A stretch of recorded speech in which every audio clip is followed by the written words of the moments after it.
माझ्यासोबत अहिल्यानगर येथील जिजाऊ ब्रिगेडच्या अध्यक्षा ॲडव्होकेट स्वातीताई जाधव आहेत। मला त्यांना असं विचारायचं आहे की तुम्ही आता सगळेजण मुंबईला निघतायत, तुम्हाला या आरक्षणाबद्दल काय वाटतंय? जय जिजाऊ जय शिवराय।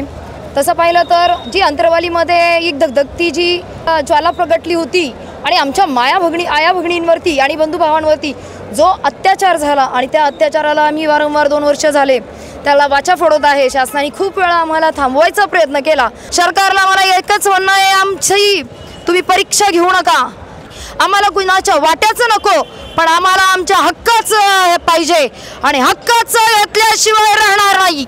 जय जिजाऊ जय शिवराय। तुमचं आमचं नातं काय? जय जिजाऊ जय शिवराय।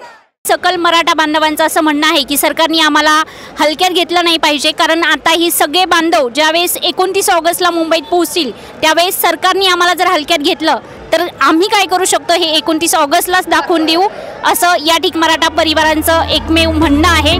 धन्यवाद।